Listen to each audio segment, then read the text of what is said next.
Hello friends, welcome to Jitu Naidu creations. ఈరోజైతే పులిహోర ఎలా చేసుకోవాలో చూద్దామండి.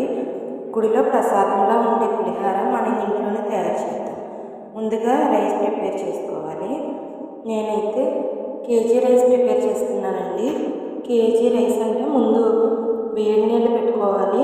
నీళ్ళు బాగా మరిగాక అప్పుడు శుభ్రంగా కడిగి పెట్టుకున్న బియ్యం వేసి రైస్ ఉడికాక వార్చాలండి. రైస్ వార్చే ముందు మనం రైస్లో ఆయిల్ వేసుకుంటే కొద్దిగా రైస్ పొడిపొడిలాడుతూ వస్తుందండి.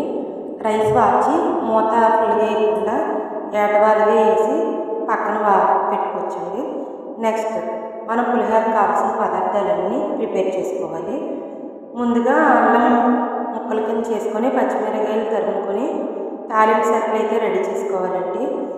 ఆవాలు, జీలకర్ర, వేరుశనగగుళ్ళు, శనగపప్పు, మినపప్పు, ఇంగువ, ఎండుమిర్చి, పచ్చిమిర్చి, కొత్తిమీర, కరివేపాకు, చింతపండు గుజ్జు సరిపడపోతే చింతపండు గుజ్జు పులుపు సారకపోతే నిమ్మకాయ కూడా వేసుకోవచ్చండి. అలాగే ఇంగువ, ఆవుపిండి ఇవన్నీ రెడీ చేసుకున్నాక నేనైతే విడివిడిగా వేయించుకుంటున్నానండి. చింతపండుతో కలిపి వేయించుకుంటే కొంచెం మెత్తపడినట్టు ఉంటాయని మా వాళ్ళు తినరండి. వేయించుకున్నప్పుడు కరకరలాడిలా ఉంటేనే పిల్లలకి బాగా ఇష్టపడతారు. అందుకని నేను వేరుశనగలు వేయించి తీసుకున్నాక పోపు దినుసులు కూడా వేయించి తీసుకున్నాను. అలాగే కొద్దిగా జీడిపప్పు కూడా వేయించుకున్నాను. తర్వాత పచ్చిమిర్చి, ఎండుమిర్చి, కరివేపాకు, కొద్దిగా కొత్తిమీర వేసి వేగాక దానిలోనే కొద్దిగా పసుపు, ఇంగువ కూడా వేసి వేయించాను. ఇవన్నీ ఒక ప్లేట్లో పక్కన తీసుకున్నానండి. ఈలోగా మనం రైస్ వార్చుకున్నాం కదండి, దానిని వెడల్పాటి పళ్ళెంలో చల్లారి పెట్టాలి. నేను ఆ విడిగా రైస్ తీసుకొచ్చి చల్లారి పెట్టానండి. రైస్ చల్లారగానే మనం పులిహోర ప్రిపేర్ చేసుకోవాలి. ఎందుకంటే వేడి వేడి రైస్లో మనం కలిపేసామంటే అస్సలు బాగోదండి. రైస్ ఎంత ముక్కలైపోతుంది. అందుకనే రైస్ కొద్దిగా చల్లారాక అప్పుడు కలుపుకోవాలి. రైస్లో అయితే సరిపడినంత ఉప్పు, కొద్దిగా పసుపు వేసానండి. తర్వాత వేయించుకున్న పక్కన పెట్టుకున్న మనం ముందుగా రెడీ చేసుకున్న పోపు దినుసులు ఉన్నాయి కదండి, అవన్నీ వేసాను.